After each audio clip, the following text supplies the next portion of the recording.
एक ऐसा युद्ध जिसमें सिर्फ अस्त्र शस्त्र नहीं बल्कि मस्तिष्क, चालबाजी और डार्क साइकोलॉजी की भी टक्कर थी। यह युद्ध केवल अर्जुन और कर्ण के बाणों की गूंज नहीं थी, बल्कि शकुनी की मुस्कुराहट, दुर्योधन की हठधर्मी और कृष्ण की रहस्यमय रणनीतियों की भी थी। सवाल यह नहीं कि आज इस आधुनिक युग में आज का मनुष्य जैसे आप धर्म के साथ हो या अधर्म के।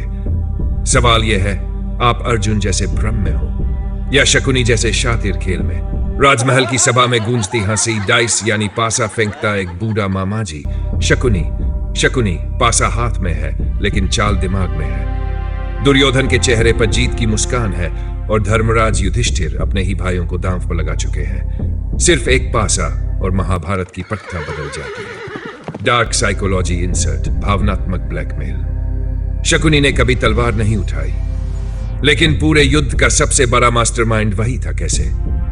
उसने सबसे पहले पकड़ा युधिष्ठिर का धर्म संकट। धर्म का नाम लेकर उसे जुए की लत में धकेला, भाई, पत्नी, यहां तक कि खुद को भी दांव पर लगवाया। यह वही होता है जब कोई आपको इमोशनल वैल्यूज के नाम पर गिल्ट में फंसाता है। आज इस आधुनिक युग जैसे ऑफिस में, रिश्तों में या सोशल मीडिया पर लोग आपको यही शकुनी बनकर हेरफेर करते हैं। कुरुक्षेत्र का मैदान, शंख बज चुके हैं, लेकिन अर्जुन का हाथ कांप रहा है। अर्जुन, हे केशव, मैं अपने ही सगे संबंधियों पर बाण कैसे चलाऊं? मेरे हाथ नहीं उठते। कृष्ण चुप है, फिर मुस्कुराते हैं। कृष्ण, तुम्हारा मोह ही तुम्हारा सबसे बड़ा शत्रु है। डार्क साइकोलॉजी इंसर्ट, मोह और भ्रम। आज की दुनिया में अर्जुन जैसे लोग लाखों हैं जो सही और गलत के बीच फंसे हुए हैं, जो लोग क्या कहेंगे कि डर में फंसकर निर्णय नहीं ले पाते। और तब कोई कृष्ण आता है जो कहता है, कर कर्म, फल की चिंता छोड़। पर ध्यान दो, कृष्ण सिर्फ प्रेरक नहीं, वो मास्टर स्ट्रेटेजिस्ट भी है। कृष्ण युद्ध में नियम नहीं तोड़ते, लेकिन उन्हें मोड़ना जानते हैं। कभी भीष्म के सामने शस्त्र उठाते हैं, कभी द्रोण को भ्रमित करने के लिए झूठ कहलवाते हैं। अश्वत्थामा मारा गया। सवाल उठता है, क्या यह अधर्म है या धर्म की जीत के लिए की गई dark strategy? Dark psychology insert, न्याय के लिए चालाकी। कृष्ण जानते हैं सीधी सच्चाई से लड़ाई नहीं जीती जाती। दुनिया काले सफेद में नहीं चलती, यहां ग्रे जोन है जहां कृष्ण भी धोखा नहीं, नीति कहते हैं। बिजनेस में, राजनीति में और यहां तक कि रिश्तों में भी जीतने के लिए कभी कभी भावनात्मक बुद्धि से काम लेना पड़ता है। सवाल उठता है, तो आप अर्जुन हो या शकुनी? क्या आप निर्णय में उलझे अर्जुन हो जिसे कोई कृष्ण चाहिए, या आप वो हो जो दूसरों के गिल्ट, धर्म और संबंधों को मोहरा बना चुका है, यानी एक शकुनी?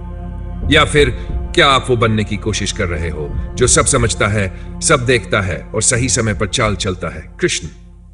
महाभारत सिर्फ एक युद्ध नहीं, ये एक माइंड वॉर था और आज भी है। फर्क सिर्फ इतना है, आज का कुरुक्षेत्र आपके रिश्ते, बिजनेस और सोशल मीडिया में है, और वहां जीता वही है जो अपनी डार्क साइकोलॉजी समझता है, और दूसरों की भी। ये कहानी सिर्फ एक युद्ध की नहीं है, ये सबसे बड़ा माइंड गेम था। महाभारत इतिहास नहीं, मन की सबसे जटिल प्रयोगशाला थी, जहां शस्त्र से ज्यादा शास्त्र चले, जहां हर चाल में छिपी थी एक गहरी साइकोलॉजिकल स्ट्रेटेजी।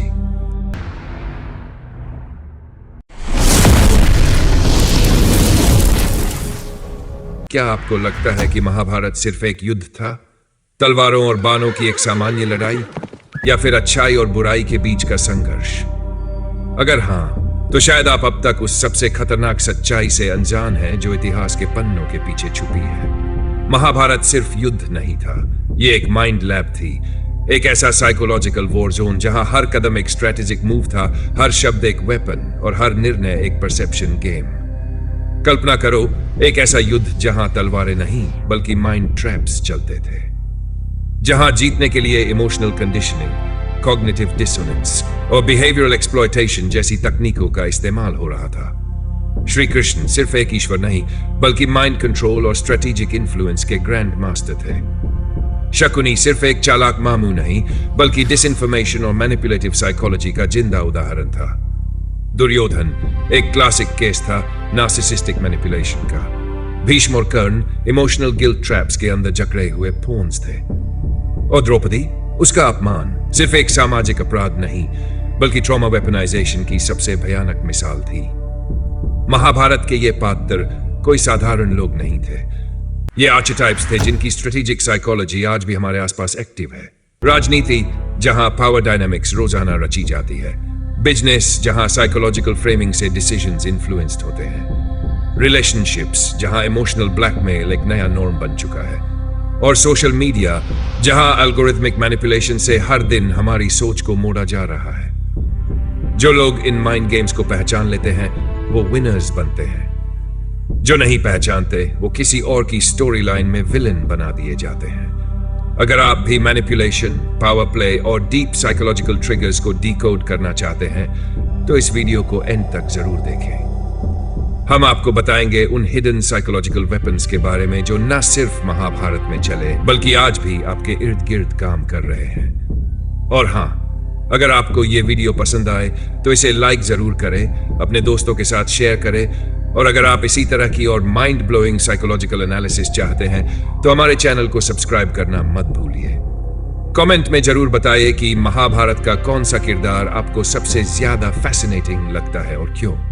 तो चलिए बिना टाइम वेस्ट किए ड्राइव करते हैं डार्क साइकोलॉजी ऑफ महाभारत में। Krishna, the master of psychological warfare. Mahabharat सिर्फ एक युद्ध नहीं था, यह इतिहास की सबसे जटिल और घातक मानसिक लड़ाई थी।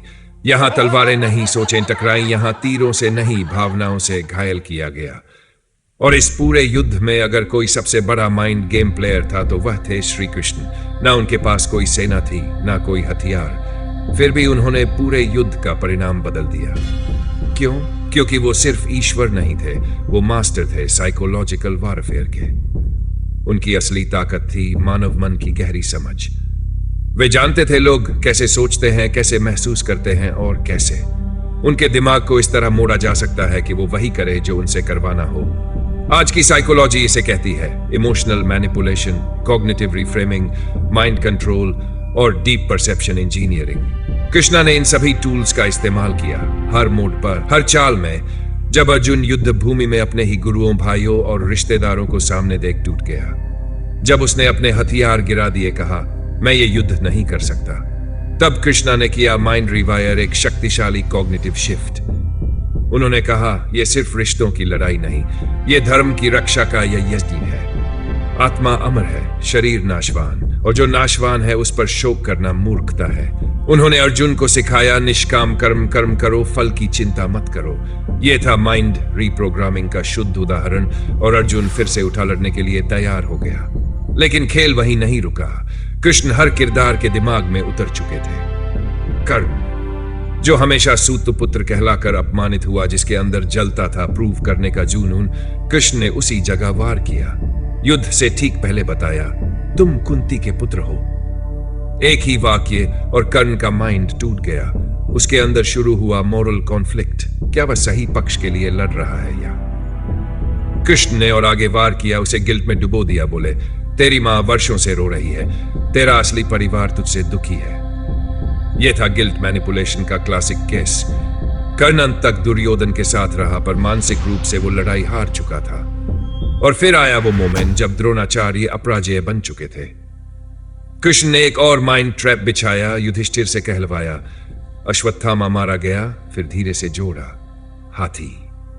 यह थी master level Machiavellian strategy, half truth deception. Drona ने सुना हथियार गिरा दिए, लड़ने की वजह खत्म मान लिया, बेटा मर चुका है। यह वही टेक्निक है जो आज मीडिया, राजनीति, बिजनेस में हर दिन इस्तेमाल होती है।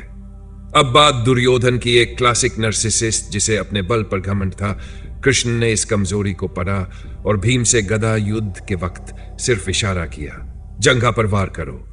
यह था सबकॉन्शियस माइंड कंट्रोल, बिना बोले, बिना निर्देश दिए। भीम ने वही किया, दुर्योधन गिर गया। महाभारत के ये माइंड गेम्स आज भी जिंदा है। बिजनेस में कंपनियां डिसेप्शन और परसेप्शन का खेल खेलती हैं। राजनीति में आधा सच जनता की सोच को हिला देता है। रिलेशनशिप्स में guilt tripping, manipulation, cognitive reframing हर जगह मौजूद है। कृष्ण की सबसे बड़ी ताकत थी मानव मन की डीप अंडरस्टैंडिंग और उस मन को अपने अनुसार मोड़ना। वे सिर्फ योद्धा नहीं थे, वो माइंड आर्किटेक्ट थे। उन्होंने दिखा दिया कि जीत सिर्फ बल से नहीं, माइंड गेम से भी मिलती है। महाभारत एक युद्ध नहीं, एक साइकोलॉजिकल मास्टरपीस था, जहां कृष्णा ने हर माइंड टेक्निक का इस्तेमाल करके इतिहास की दिशा बदल दी। शकुनी। डिस्ट्रैक्शन का माइंड गेम। अगर आप महाभारत की कहानी को गहराई से समझे तो एक बात साफ नजर आती है, विनाश का सबसे बड़ा मास्टरमाइंड कोई योद्धा नहीं था, वो था शकुनी। ना उसने युद्ध में तलवार उठाई, ना मैदान में खून बहाया, फिर भी उसके दिमाग ने एक ऐसा जहर बोया कि पूरा कुरुवंश खुद को ही निगल गया। शकुनी एक ऐसा डार्क मैनिपुलेटर जिसने माइंड गेम्स के जरिए हर किसी की सोच, हर निर्णय को अपनी उंगलियों पर नचाया। वो एक मास्टर स्ट्रेटेजिस्ट था। उसने दुर्योधन के भीतर पांडवों के लिए इतनी नफरत भर दी कि दुर्योधन को खुद अपने पतन का एहसास तक नहीं हुआ। नार्सिस्टिक मैनिपुलेशन का यह सबसे खतरनाक उदाहरण था, जहां शकुनी ने दुर्योधन के अंदर के अहंकार को सींचा, उसे यकीन दिलाया कि पांडव उसका हक छीन रहे हैं और अगर वे जिंदा हैं तो वो कभी राजा नहीं बन सकता। यह था कन्फर्मेशन बायस का क्लासिक केस, जहां इंसान को बस वही नजर आता है जो वो देखना चाहता है, बाकी सच आंखों के सामने होते हुए भी अनदेखा हो जाता है। शकुनी का सबसे खतरनाक हमला था जुए की बाजी। जुआ एक ऐसा खेल जहां युधिष्ठिर की हर हार अगली जीत की उम्मीद में बदलती गई। एक्टिव साइकोलॉजी का यह सीधा उदाहरण है, जहां इंसान हार कर भी सोचता है अगली बार जीतूंगा, और इसी धोखे में खुद को, अपने भाइयों को, यहां तक कि द्रौपदी तक को हार देता है। शकुनी ने जुए की बाजी नहीं खेली, उसने इमोशंस की बाजी खेली। उसका असली शस्त्र था गैसलाइटिंग। उसने दुर्योधन को इस कदर यकीन दिलाया कि उसका डर ही सच है, उसकी सोच ही गलत है और वही करना चाहिए जो शकुनी चाहता है। वो बार बार दुर्योधन को बताता रहा, अगर तूने पांडवों को नहीं मिटाया तो ये राजपाट, ये ताकत तुझसे छिन जाएगी। लेकिन सच्चाई ये थी, असल खेल खुद शकुनी खेल रहा था। शकुनी के माइंड गेम्स आज की दुनिया में भी जिंदा हैं। कॉर्पोरेट ऑफिसेस में, जहां बड़े अधिकारी अपने प्रतिस्पर्धियों के मन में डर और असुरक्षा भरकर उन्हें खुद के ही खिलाफ निर्णय लेने पर मजबूर कर देते हैं। राजनीति में, जहां नेताओं को ऐसा भ्रम दिया जाता है कि वो खुद सोच रहे हैं, जबकि असल में उन्हें सोचने ही नहीं दिया जा रहा।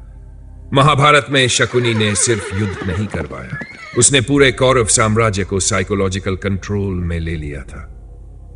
दुर्योधन को उस पर इतना भरोसा था कि वह यह तक नहीं देख पाया कि वही भरोसा उसकी डोमिनेशन का कारण बन गया। यह था टॉक्सिक लीडरशिप का सबसे खतरनाक रूप, जहां लीडर दिखाता है कि वो तुम्हारा हितैषी है, जबकि उसकी नजर सिर्फ अपने फायदे पर होती है। शकुनी का सबसे बड़ा हथियार था उसका शब्दों का जाल। उसकी बातें जहर जैसी मीठी थी, जो सुनने वाले को धीरे धीरे अपनी मर्जी से सोचने लायक ही नहीं छोड़ती थी। उसने खुद कभी हथियार नहीं उठाया, लेकिन दुनिया को एक ऐसे युद्ध में झोंक दिया जिसमें पीढ़ियां बर्बाद हो गई। शकुनी को अगर महाभारत का सबसे खतरनाक खिलाड़ी कहा जाए तो वह गलत नहीं होगा। उसने अपने निजी बदले के लिए पूरी सभ्यता को आग में झोंक दिया, क्योंकि उसे पता था दुश्मन को हराना मुश्किल हो सकता है, लेकिन अगर उसकी सोच को मोड़ दो तो वह खुद ही खुद को खत्म कर देगा, और यही उसने दुर्योधन के साथ किया। यही वजह है कि शकुनी महाभारत का सबसे खतरनाक डार्क मैनिपुलेटर था, जिसने पूरी लड़ाई नहीं बल्कि एक साइकोलॉजिकल ट्रैप बना दी थी। Duryodhan, victim of narcissistic manipulation. Mahabharat की कहानी में अगर कोई किरदार सबसे ज्यादा गलत समझा गया है तो वो है दुर्योधन। दुनिया ने उसे हमेशा एक अहंकारी, अधर्मी और घमंडी राजकुमार कहा, लेकिन सच्चाई यह है कि दुर्योधन सिर्फ एक विलेन नहीं था, वो खुद एक डार्क साइकोलॉजिकल मैनिपुलेशन का शिकार था। एक ऐसा नार्सिसिस्ट जिसे उसकी परवरिश और माहौल ने ही बर्बादी की स्क्रिप्ट में झोंक दिया। बचपन से ही उसे यह यकीन दिलाया गया कि वही कुरु साम्राज्य का असली वारिस है और पांडव सिर्फ उसके अधिकार को छीनने आए हैं। यह कोई सामान्य सोच नहीं थी, यह थी विक्टिम मेंटालिटी की डीप प्रोग्रामिंग, जिसमें उसे लगातार यह एहसास कराया गया कि उसके साथ अन्याय हो रहा है। हर तुलना उसे भीतर से तोड़ती रही। भीम की ताकत, अर्जुन की बुद्धि, युधिष्ठिर का धर्म, हर बार पांडवों को श्रेष्ठ दिखाया गया, और यह सब दुर्योधन के अंदर एक इंफीरियोरिटी कॉम्प्लेक्स पैदा करता गया। लेकिन उसने कभी यह स्वीकार नहीं किया, उसने इसे बदल डाला, घमंड में, क्रोध में और बदले की आग में। शकुनी ने इस जलती आग में घी डाला। उसने दुर्योधन के ईगो को इतना फीड किया कि वह खुद को सर्वोच्च मानने लगा। यह एक क्लासिक गैसलाइटिंग टेक्निक थी, जहां किसी की सोच को इस कदर घुमा दिया जाता है कि वह सच्चाई को पहचान ही नहीं पाता।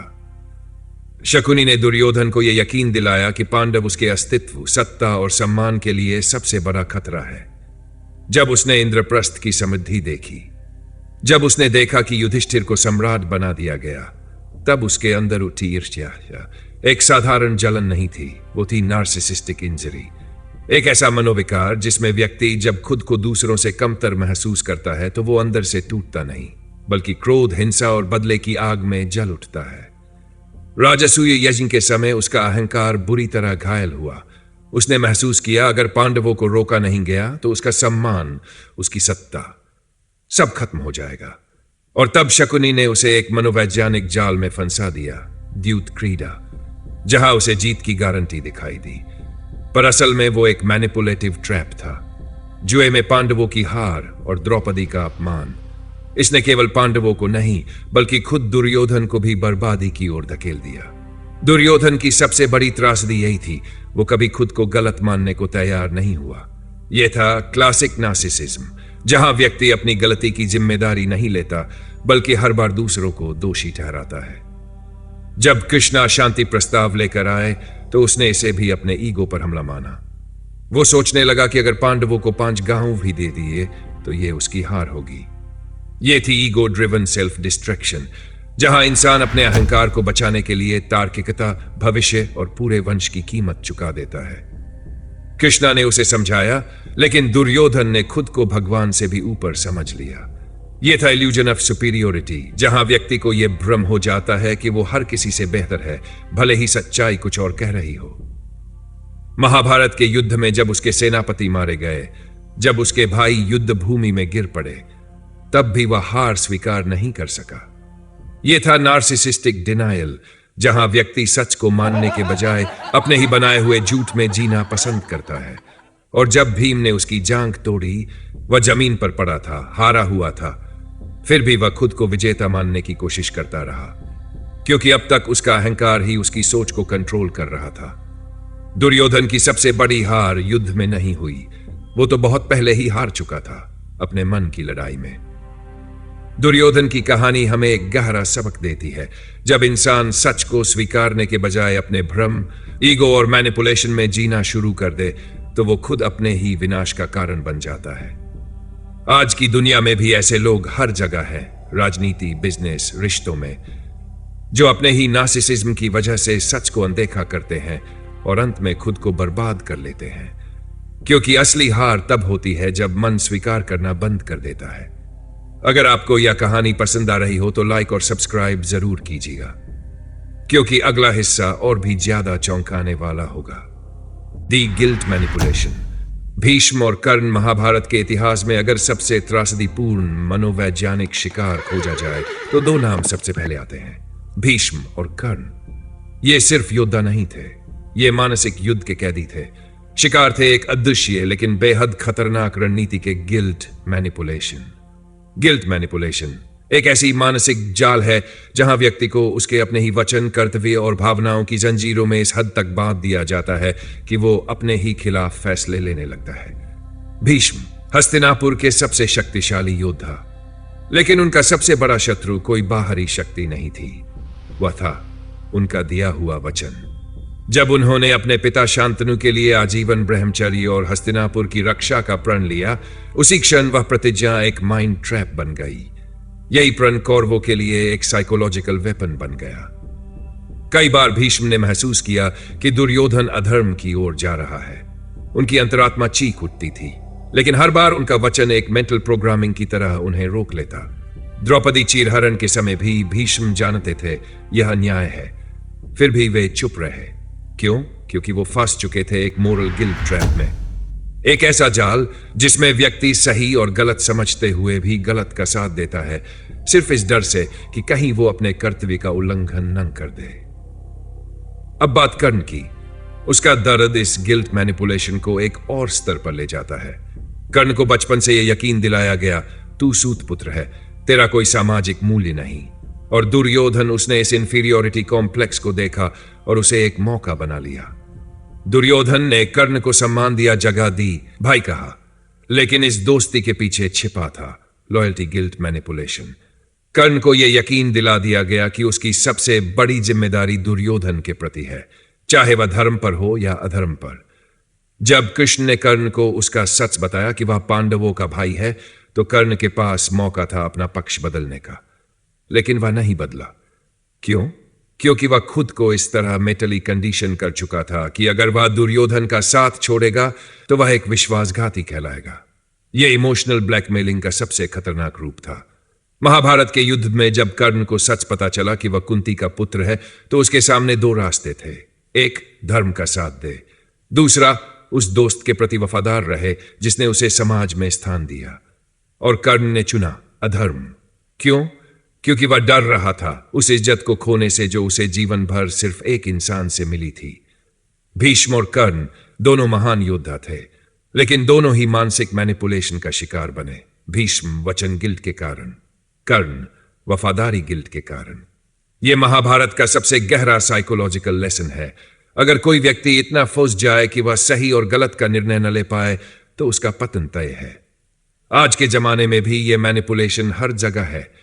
कभी कोई टॉक्सिक नौकरी छोड़ने से डरता है सिर्फ इसलिए कि उसने वहां बहुत कुछ सीखा है। कभी कोई रिश्ते में घुटता है क्योंकि सामने वाले ने कभी उस पर एक एहसान किया था। भीष्म और कर्ण की कहानी हमें सिखाती है, अगर गिल्ट हमारे डिसीजन मेकिंग पर हावी हो जाए तो हम भी उन्हीं की तरह खुद को गलत पक्ष में खड़ा पाएंगे, और तब कोई कृष्ण हमें बचाने नहीं आएगा। साइकोलॉजिकल ट्रॉमा, द्रौपदी का सार्वजनिक अपमान, एक मानसिक हथियार। महाभारत का वो सीन जब द्रौपदी को भरी सभा में घसीट कर लाया गया और उसके चीरहरण की कोशिश की गई, यह सिर्फ एक घटना नहीं थी। यह दिखाता है कि साइकोलॉजिकल ट्रॉमा कैसे एक डार्क वेपन की तरह इस्तेमाल किया जाता है। यह सिर्फ फिजिकल ह्यूमिलिएशन नहीं था, यह एक डीप मेंटल ब्रेकडाउन स्ट्रेटेजी थी जिसे पूरी प्लानिंग के साथ अंजाम दिया गया। द्रौपदी को मानसिक और भावनात्मक रूप से तोड़ने का यह एक सुनियोजित हमला था। इतिहास गवाह है, और आज भी यही होता है। किसी को पूरी तरह तबाह करने का सबसे कारगर तरीका है पब्लिक ह्यूमिलिएशन। ऐसा घाव जो शरीर पर नहीं, आत्मा पर लगता है। जब युधिष्ठिर जुए में सब हार चुके थे, तभी शकुनी ने अपनी साइकोलॉजिकल स्कीमिंग चलाई और बोला कि अब द्रौपदी को भी दांव पर लगाया जा सकता है। यह जुआ नहीं, मेंटल सबमिशन प्लान था। दुर्योधन को पता था पांडवों की सबसे बड़ी ताकत उनकी यूनिटी और आत्मबल है, और इसे तोड़ने का सबसे क्रूर तरीका था उनकी पत्नी को भरे दरबार में अपमानित करना। यह एक ह्यूमिलिएशन बेस्ट कंट्रोल स्ट्रेटेजी थी, जिसमें व्यक्ति को इतना तोड़ दिया जाता है कि उसकी आत्मा भी हार मान ले।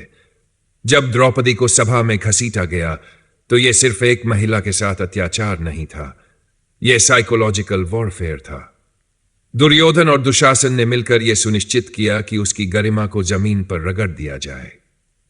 जब दुशासन ने उसके वस्त्र खींचने की कोशिश की, तो वो सिर्फ एक फिजिकल एक्ट नहीं था, वो एक डीप साइकोलॉजिकल असॉल्ट था। उसका आत्मसम्मान, उसकी पहचान, उसका पूरा वजूद, सब कुछ मिटाने की एक कोशिश। ऐसे हमलों की सबसे खतरनाक बात होती है फोर्स्ड पब्लिक शेमिंग। जब किसी को अकेले में अपमानित किया जाता है तो वो शायद संभल जाए, लेकिन जब सैकड़ों लोगों के सामने उसे तोड़ा जाता है तो उसका दिमाग हमेशा के लिए घायल हो जाता है। यही हुआ द्रौपदी के साथ। यही अपमान उसकी जिंदगी का सबसे बड़ा साइकोलॉजिकल स्कार बन गया। लेकिन उसने इस ट्रॉमा को अपनी कमजोरी नहीं बनने दिया, उसने इसे बदला पोस्ट ट्रॉमेटिक ग्रोथ में। उसने कसम खाई कि जब तक कौरवों को उनके कर्मों की सजा नहीं मिलेगी, वह चैन से नहीं बैठेगी। उसने अपना मानसिक घाव अपनी सबसे बड़ी ताकत में बदल डाला। आज की दुनिया में भी यही हो रहा है। सोशल मीडिया पर लोगों को जानबूझकर अपमानित किया जाता है। यह एक डिजिटल साइकोलॉजिकल ट्रैप है जो लोगों को डिप्रेशन की तरफ धकेल देता है। लेकिन कुछ लोग, जैसे द्रौपदी, उस ट्रॉमा को पावर ट्रांजिशन पॉइंट बना लेते हैं। द्रौपदी ने दिखा दिया कि अपमान को अगर सह लिया जाए और सही दिशा में बदला जाए तो वो मेंटल रिवेंज मैकेनिज्म बन सकता है। महाभारत की यह घटना सिर्फ एक महिला के अपमान की कहानी नहीं है। यह बताती है कि कैसे मानसिक युद्ध में ट्रॉमा को हथियार की तरह इस्तेमाल किया जाता है। लेकिन साथ ही यह भी सिखाती है कि अगर इंसान अपनी आंतरिक शक्ति को पहचान ले तो कोई भी मानसिक घाव उसे तोड़ नहीं सकता, बल्कि उसे अजेय बना सकता है। अगर कहानी दिल को छू रही है तो लाइक और सब्सक्राइब जरूर करिएगा। कुरुक्षेत्र युद्ध, the ultimate dark psychology experiment. Mahabharat का युद्ध केवल एक रन नहीं था, यह एक ग्रैंड साइकोलॉजिकल एक्सपेरिमेंट था, जहां हर कदम पर माइंड गेम्स, स्ट्रेटेजिक कंट्रोल और डीप बिहेवियरल मैपिंग का इस्तेमाल हुआ। यह इतिहास का वो मोड़ था जहां डार्क साइकोलॉजी को पूरे जोर से इंसानों की चेतना पर प्रयोग किया गया, और नतीजा यह हुआ कि एक पूरी सभ्यता ढह गई। कुरुक्षेत्र सिर्फ शस्त्रों की आवाज नहीं था, यह मानसिक यंत्रणाओं का वो अखाड़ा था जहां हर योद्धा किसी न किसी इनविजिबल साइकोलॉजिकल ट्रैप में फंसा हुआ था। श्री कृष्ण ने इस युद्ध को किसी वारफील्ड की तरह नहीं, बल्कि एक विशाल चेस बोर्ड की तरह खेला। उन्होंने पांडवों को सिर्फ तलवार चलाना नहीं सिखाया, बल्कि उन्हें डिसइमोशनल कंडीशनिंग से गुजारा। उन्हें गिल्ट, फेयर और इमोशनल वीकनेस से निकालकर सिर्फ एक बिंदु पर फोकस कराया, विजय। दूसरी ओर कौरव थे, दुर्योधन, शकुनी और कर्ण जैसे योद्धा जो खुद अपनी भावनाओं के बंधक बन चुके थे। ईगो ड्रिवन डिसीजन मेकिंग उनका सबसे बड़ा दुश्मन बना। इस युद्ध में बाहरी संग्राम के साथ साथ हर योद्धा के भीतर एक आंतरिक युद्ध चल रहा था। श्री कृष्ण ने अर्जुन को जब गीता सुनाई, तब असल में यह एक इमोशनल डिसरप्शन थेरेपी थी। अर्जुन के भीतर गिल्ट और मोह हावी था। वह अपने ही बंधुओं और गुरुजनों पर शस्त्र नहीं उठाना चाहता था, पर कृष्ण ने उसे साइकोलॉजिकल रेफ्रेमिंग के जरिए समझाया कि यह युद्ध पर्सनल नहीं है, यह धर्म और अधर्म के बीच है, और यही एक मास्टर लेवल माइंड रीओरिएंटेशन था। कौरवों ने भी अपनी तरफ से मनोवैज्ञानिक हथियारों का प्रयोग किया। कर्ण ने अर्जुन को मेंटली तोड़ने की पूरी रणनीति बनाई। दुर्योधन ने अपनी विशाल सेना का प्रदर्शन करके पांडवों में भय पैदा करने की कोशिश की। यह एक क्लासिक फियर एक्सपोजर टेक्निक थी। लेकिन श्री कृष्ण ने इसका जवाब दिया वो साइकोलॉजी से। उन्होंने दिखाया कि असली शक्ति संख्या में नहीं, मानसिक अवस्था में होती है। जब युद्ध में युधिष्ठिर ने झूठ का सहारा लिया, तो यह उनके मूल स्वभाव के विरुद्ध था। अश्वत्थामा के विषय में छल करना उनके लिए नैतिक द्वंद्व था। लेकिन श्री कृष्ण ने कॉग्निटिव रिडक्शन के माध्यम से युधिष्ठिर की मानसिक स्थिति को बदल दिया। उसे समझाया गया कि यह झूठ धर्म की रक्षा के लिए है, और यही एक माइंड अलाइनमेंट स्ट्रेटेजी थी। भीष्म जैसे महायोद्धा को युद्ध से निष्क्रिय करने के लिए श्री कृष्ण ने शिखंडी का इस्तेमाल किया। यह बिहेवियर कंडीशनिंग थी, जहां किसी व्यक्ति की नैतिकता को ही उसके खिलाफ एक हथियार बना दिया गया। कर्ण के साथ जो हुआ वह ट्रस्ट एक्सप्लॉयटेशन का सबसे बड़ा उदाहरण था। दुर्योधन ने उसे अंत तक विश्वास दिलाया कि वह उसका सबसे बड़ा मित्र है। लेकिन जब कर्ण को अपनी असली पहचान पता चली, तब तक बहुत देर हो चुकी थी। और अंत में जब दुर्योधन अकेला खड़ा रह गया, सब कुछ हार कर, तो उसका मानसिक पतन शुरू हो चुका था। यह नार्सिसिस्टिक कोलैप्स था, जहां एक व्यक्ति जो हमेशा दूसरों को कंट्रोल करना चाहता था, अब खुद बिखर चुका था। कुरुक्षेत्र का युद्ध सिर्फ अस्त्रों का संग्राम नहीं था, यह इतिहास का सबसे बड़ा डार्क साइकोलॉजी एक्सपेरिमेंट था, जिसमें fear triggering, guilt manipulation, emotional redirection, mind control, trust destruction और साइकोलॉजिकल ब्रेकडाउन जैसी रणनीतियां खुलेआम उपयोग हुई। यह युद्ध सिखाता है कि मानसिक शक्ति ही सबसे बड़ी शक्ति है, और जो व्यक्ति दूसरों के माइंड को पढ़ सके, तोड़ सके या मोड़ सके, वही असली विजेता होता है। आज की दुनिया में अर्जुन जैसे लोग लाखों हैं जो सही और गलत के बीच फंसे हुए हैं, जो लोग क्या कहेंगे के डर में फंसकर निर्णय नहीं ले पाते। और तब कोई कृष्ण आता है जो कहता है कर कर्म, फल की चिंता छोड़। पर ध्यान दो, श्री कृष्ण सिर्फ प्रेरक नहीं, वो मास्टर स्ट्रेटेजिस्ट भी है। महाभारत सिर्फ एक युद्ध नहीं, ये एक माइंड वॉर था, और आज भी है। फर्क सिर्फ इतना है, आज का कुरुक्षेत्र आपके रिश्ते, बिजनेस और सोशल मीडिया में है, और वहां जीतता वही है जो अपनी डार्क साइकोलॉजी समझता है, और दूसरों की भी। इसलिए दोस्तों, महाभारत का युद्ध केवल एक ऐतिहासिक घटना नहीं, बल्कि हर इंसान के भीतर चलने वाला एक इनर बैटल है, एक डार्क साइकोलॉजिकल वार जो तब तक खत्म नहीं होता जब तक इंसान जीवन और मृत्यु के चक्र से मुक्त नहीं हो जाता। आप सोच रहे होंगे यह युद्ध होता कहां है? श्रीमद् भगवद गीता के 13वें अध्याय में श्री कृष्ण ने कहा, यही शरीर, यही रणभूमि है, यही कुरुक्षेत्र है, जहां हर इंसान को अपनी सबसे खतरनाक लड़ाई लड़नी है। लेकिन सवाल यह है, युद्ध किससे? जवाब है, अपने ही भीतर की दो सेनाओं से। पहली है पांडवों की सेना, पुण्य की शक्ति, और दूसरी है कौरवों की सेना, पाप की प्रोग्रामिंग।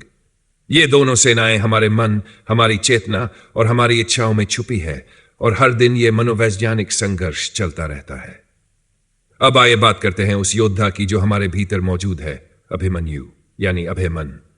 एक ऐसा निडर माइंडिस्ट जिसे किसी फियर ट्रिगर से डर नहीं लगता, जो ब्रेन के अंदर डेथ इमेजिनेशन को भी पार कर जाए। महाभारत में अभिमन्यु ने चक्रव्यूह के 6 द्वार तोड़ दिए, लेकिन 7वें द्वार पर उसे रोक दिया गया। क्यों? क्योंकि डर से नहीं, बल्कि उसे धोखे से मारा गया। ठीक वैसे ही जैसे हमारा आत्मविश्वास अक्सर समाज, सिस्टम और रिश्तों के द्वारा ट्रैप किया जाता है। अब आते हैं अर्जुन पर। अर्जुन का मतलब होता है अनुराग, एक इमोशनल अटैचमेंट जो डिवाइन माइंड के साथ बनता है। लेकिन जब तक अर्जुन अपने मोह, भय और भ्रम में जकड़ा रहा, तब तक वह निर्णय नहीं ले सका। श्री कृष्ण ने उसके माइंड को डिकोड किया, उसे रिफ्रेम किया, और फिर वही अर्जुन उस अनुराग में बदल गया जिसने अपने ही भ्रम को खत्म कर दिया। यही अनुराग जब फियरलेस हो जाता है, तो वही अर्जुन अभिमन्यु को जन्म देता है। लेकिन खेल यहीं खत्म नहीं होता। हमारे भीतर बैठा है एक और योद्धा, भीष्म यानी भ्रम। यह ब्रह्मांड का सबसे डेंजरस मेंटल वायरस है। भ्रम यह कि मैं सबसे शक्तिशाली हूं, कि मेरी मान्यताएं अंतिम हैं। यही इल्यूजन इंसान को आत्मविनाश की ओर ले जाता है। महाभारत में अर्जुन ने इस भ्रम को ध्यान के बाणों से शैया पर लिटा दिया। मतलब जब ध्यान यानी माइंडफुलनेस जागती है, तब भ्रम हार जाता है। मगर तभी एंट्री होती है द्रोण की, यानी द्वैत। यह है माइंड कंट्रोल का मास्टर। यह इंसान को डिवाइड करता है, भगवान से अलग बताता है, और फिर अपने चक्रव्यूह में फंसा लेता है। यही द्वैत अभयमन यानी अभिमन्यु को फंसा देता है, और वहीं उसे खत्म कर देता है। यह परसेप्शन डिस्टॉर्शन का खेल है। इसके बाद आता है अश्वत्थामा यानी आसक्ति, जो कभी मरती नहीं, यह अमर है। यह हर व्यक्ति के जीवन में अंत तक बनी रहती है। किसी न किसी वस्तु, भावना या इंसान से लगाव। इसे मारा नहीं जा सकता, लेकिन डिसेबल किया जा सकता है। और इस पूरी जंग में सबसे खतरनाक है धृतराष्ट्र यानी अज्ञानता। यह माइंड ब्लाइंडनेस का सिंबल है। इसी से मोह पैदा होता है, और मोह से जन्म होता है दुर्योधन का, जो हमारे भीतर का सेल्फ डिस्ट्रक्टिव राजा है, जो हर चीज को अपने कंट्रोल में करना चाहता है और अंत में अकेला रह जाता है। यह युद्ध बाहरी नहीं, एक इंटरनल साइकोलॉजिकल एक्सपेरिमेंट है, जिसमें हर दिन, हर क्षण हमारी चेतना एक चुपचाप महाभारत लड़ रही है। लेकिन जब मनुष्य धर्म के साथ सत्कर्म करता है, तब सृष्टि के नियम बदलने लगते हैं। भगवान जो चुप रहते हैं, अचानक उसके साथ खड़े हो जाते हैं। धर्म के मार्ग पर चलने वाला मनुष्य अब अर्जुन बन जाता है, या अनुराग की तरह अंतरात्मा से जूझता है, और श्री कृष्ण स्वयं उसकी आत्मा में प्रकट होकर उसका मार्गदर्शन करते हैं।